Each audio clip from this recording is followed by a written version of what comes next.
Hi, welcome to my Healing Journey podcast. Anonymous here. If you haven't listened to my first episode, the first episode I go through how I'm healing from sexual assault and how I'm sharing my story, but in an anonymous way. Because again, I I referenced Jay-Z's song "Nickels and Dimes," and he talks about giving anonymous to anonymous. So I want to remain anonymous in this whole process because there are some things that are very, very difficult for me to deal with, and I rather not share with people. But I also want to help with my story, so I rather it be completely anonymous. So this is episode 2, and with this episode, I wanted to share some audio that I've been recording through my healing process. So if you listen to my first episode, if you haven't, you should. But in my first episode, I talk about how I record myself while I'm driving to work or wherever I'm driving to, and I record myself talking, and I listen to my audio and I respond to my audio. And so I found some audio where I first started to realize that I'm a sexual assault survivor. And this happened a month ago. I finally started to understand, like, oh, I'm a sexual assault survivor. And so you can hear it in the audio. It's so interesting how the audio is different, like how I'm different now to where how I sound in that point, because I'm starting to realize in this audio that I was raped, that I'm a sexual assault survivor, that I have a lot of shame, that I don't have empathy for myself because I think I recorded this when I was driving home from therapy, and my therapist said you need to have more empathy for yourself. So that's why I kept saying empathy. I deserve empathy. I deserve empathy. It's okay for me to feel like a victim because it was really hard for me to feel empathy because I was told don't be a victim. You're victimizing yourself. And so that's when I kept the shell. I kept myself in the shell. And I wasn't able to feel emotions, not even emotions for myself, because I thought, oh, I can't be a victim. I just got to suck it up and just keep going. And so what I realized is that it's okay to feel like a victim. And I think I say in the audio, like, it's okay to feel like a victim right now. Because right now I am a victim. I feel like a victim. And that's okay. Now I'm starting to feel more like a survivor at this point. I'm no longer feel like a victim, but it's a very difficult piece of audio to listen to. I was editing some stuff out because, again, I'm trying to stay anonymous. So there are some names or like I reference certain things that I just don't want to share just yet or ever. So please listen to the audio and then we'll talk about it after we come back. I feel like, yes, I am a victim. I am, like, this is real. I do feel sorry for myself, and I think I confused that, like, the whole, like, feeling sorry for yourself and just being depressed versus, like, yes, I do have compassion. And I feel like my family was like, no, you cannot feel sorry for yourself. Don't feel sorry for yourself. And I feel like they just didn't want me to be hurt. I think it had a lot to do with that. They didn't want me to feel pain. They didn't want me to be hurt. But the thing is, I am hurt. I'm very hurt. I am a victim. I'm a victim of sexual assault. This does hurt a lot. I mean, it's very painful. It's painful to not have boundaries. It's painful to, like, have all of your person taken away from you without your consent. It's hard to, like, not have choices. It's hard to feel out of control. And it's just really hard. Like, it's hard to deal with this. It's hard to feel like this. It's hard to feel taken advantage of. It's hard to feel like your body is not your own. It's really hard, and it's sad. I don't know. And sometimes, like, I question a lot of things. I question reality. I question everything. And it's really hard to feel sane when there's so much pain to process. Because it wasn't like once, it happened many times by different people. And I wasn't able, and there was a lot of shame in that part.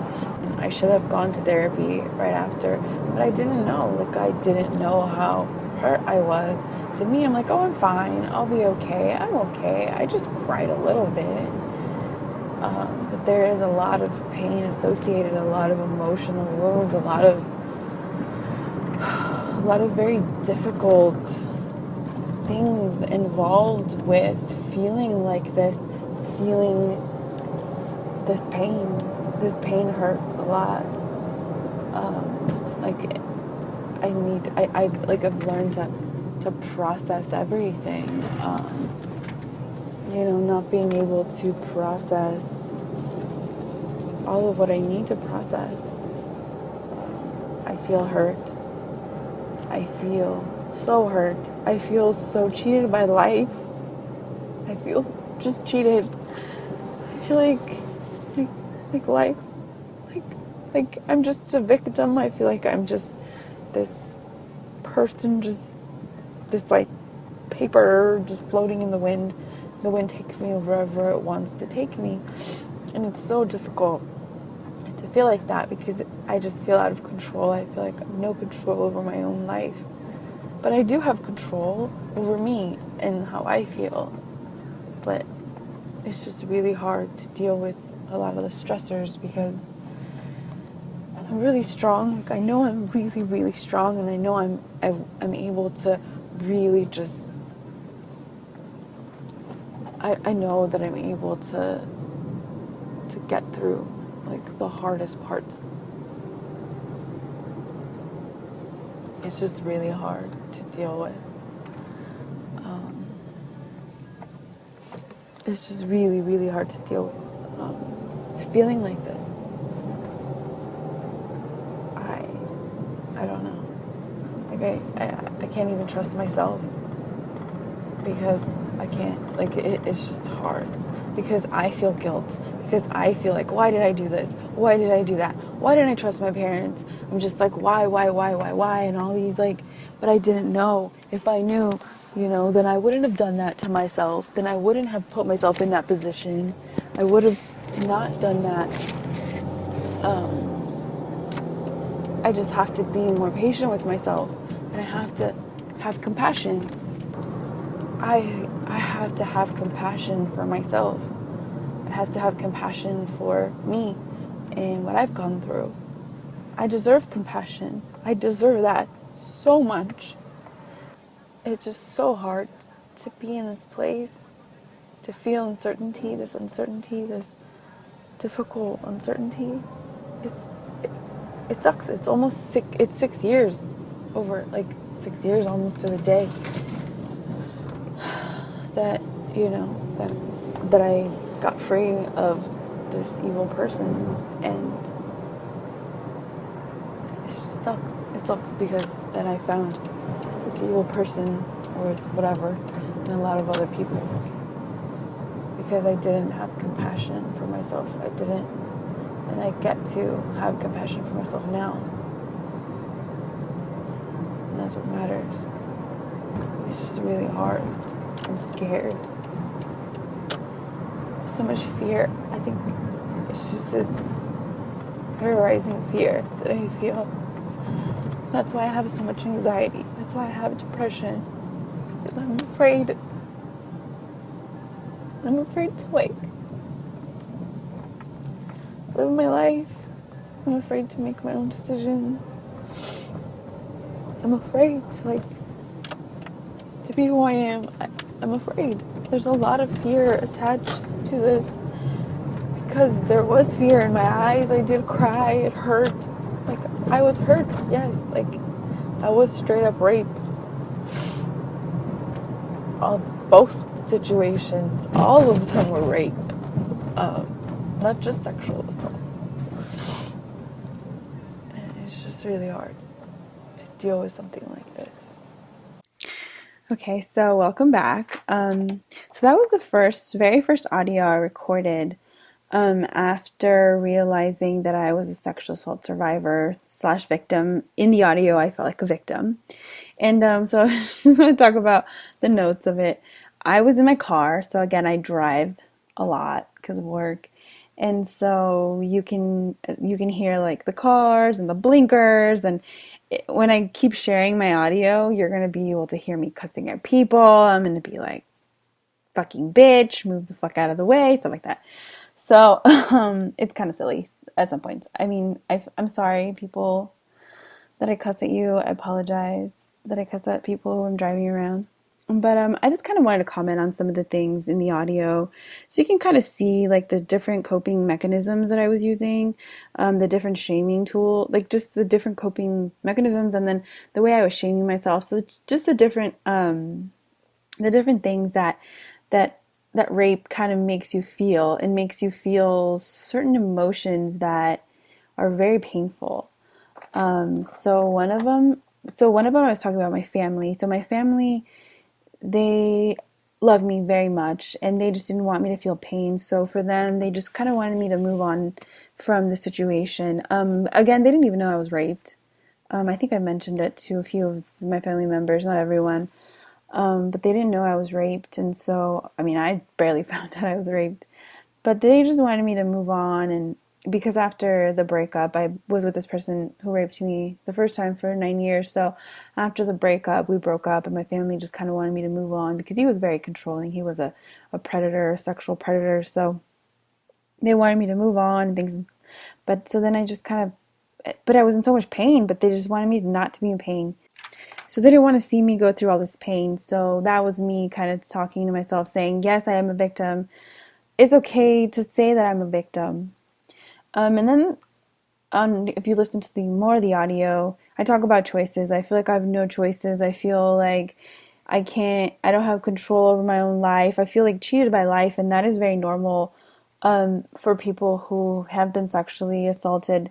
They feel like they have no choices because, obviously, because when you were sexually assaulted or raped, all your choices were taken. Like, you had no choice. This person basically stripped you of your choices. And so it's really hard to process that, to really understand, like, wow, I feel powerless at this point. That's basically what I was saying. I feel powerless. And then I get to the anger. I feel cheated by life. Why did life have to do this to me? And I'm currently an atheist. And the reason why I'm an atheist is because, I mean, and I don't mean to like insult anyone's religion or anyone's beliefs, spiritual beliefs, but to me, I'm just like, if there really is a God and there's right, quote unquote, right and wrong, then why did this happen to me? Why are little kids abused? Why are little kids killed? Like, why does this happen to good people? I did not deserve this. And that's just my perception of it. And again, I don't mean to insult anyone's religion or anyone's spiritual beliefs. And then there's also a lot of guilt. There's a lot of shaming, if you can hear it. And it's funny, the progression, like the anger and the shame and the guilt. You can hear it throughout the audio. Again, this is me realizing that I'm a sexual assault survivor, and I'm coming to terms with that whole thought and notion of it. So there's a lot of guilt. Why didn't I listen to my parents? Why did I do this? Why did I do that? Why did I go somewhere where I wasn't supposed to be, or whatever it is? Why didn't I listen to my mom? Why didn't I listen to my parents? So there's a lot of shaming and there's a lot of self-blaming. But again, as a victim of sexual assault, as a survivor of sexual assault, you have no choice. There is that's what sexual assault does to you. It takes away your choices. And so you can't blame yourself for what's happening. These are consequences that you're paying that you have no control over. And it's so hard to deal with. And it's so hard, but you just have to move forward and you have to heal. Again, all you can choose is healing. Like, that's the only choice that you have, is you can stay in this very difficult place. You can deal with the coping mechanisms. You can keep having these shaming mechanisms, these numbing mechanisms, or you can just heal. You can heal from this and understand that sometimes there is justice, sometimes there isn't. Like in my case, there was never justice for any of the situations. Sometimes, like the girl who was raped by the guy from Stanford, there is some justice, but there is not enough justice. So it's really hard being a sexual assault survivor, because how do you match that pain? Like, that person will never feel the pain you felt. They will never feel it, and they will not understand it. Um, and then I talk about needing compassion towards the end. So then you can hear like my shaming and my guilt and my whys and my just anger. And then I get to, I need compassion. That's what I need. I need compassion for myself. And then the person that I'm talking about, the evil person, quote unquote, is my ex, the person who raped me, the first person who raped me. So I talk about him in there and how angry I am about the situation. But there is a lot of fear. And then towards the end of it, this audio isn't resolved. It's very, because it was I think it was the May 11th. I think that's when it was. Let me check really, really quickly. When I recorded this audio, yeah, it was May 11th. So today is May 7th. Maybe I might upload, June 7th. I might upload this June 8th. But it's not even a month that I'm starting to like, I still fear, I still have signs of PTSD. I still have all this fear. I'm afraid to be who I am. And then that's when I start to realize that I was raped and how rape has affected me. And this is before I became a little more educated on the consequences of rape and the coping mechanisms that people who've been raped use to cope with rape and to cope with traumatic experiences in general. But it's a very difficult piece of audio to listen to, and a lot of victims, a lot of survivors go through this whole process of feeling shame, feeling guilt, feeling anger, feeling like they have no choice. Their families not understanding what they're going through. It's a very hard place to be in because in many ways you feel alone. And again, you are disconnected from yourself and you are disconnected from people. And so it's this very isolating emotion. And that's why a lot of people, like I said in the other podcast or the other episode, 13% of 30%, I think it was like 30% of women who are sexually assaulted have suicidal thoughts, and then 13% try to commit, like act upon their suicidal thoughts. So that's why you feel so isolated, because you have all this rage and you feel all this pain, and it's so hard to deal with. And it's hard. And then at that point, I wasn't numbing anymore. I was learning how to feel the pain. And so it was very painful to deal with all of it. So I hope that my audio really helped. I think in the next couple episodes, I'm just kind of go through the progression of the pain. Obviously, I'm not healed completely, but I will kind of go through my audio, my healing audio, and kind of analyze it and talk about it so you can hear what it feels like to be a sexual assault survivor and the pain that a person who's been sexually assaulted goes through. And like again, it's only been a month, not even a month since I recorded this audio, and I feel so much better. I feel happier. I go through I go through shit. I go through anxiety. I have all these emotions. I still am feeling things, but even recording this episode, recording this healing podcast, my healing journey podcast, it's really helping me with the process. I'm able to kind of face the emotions. Like I said in the episode 1, I cried right before I started it because I was crying. I called one of my friends and I started crying because I'm like, I'm so scared. I don't want to do this. I'm so afraid. So, thank you so much. And there are a few people who've given me some feedback. And thank you so much. I really appreciate your feedback. And for whoever listened to the first episode, I really appreciate you and I love you for it. And whoever wants to share their story with me, you can email me. My email is in the description. And you can email me, have any questions, comment below, and we can talk about whatever it is you're going through. And again, I am in therapy. I do have a therapist. So my advice is if you have been sexually assaulted, if you have been raped, the first thing you should do is seek therapy, because you will be numbing it's a very natural thing your mind and your body do to cope with this traumatic experience. So seek therapy. So I hope to see you on the third episode, and I'm excited to start kind of doing this more often. Thank you so much and have a great day.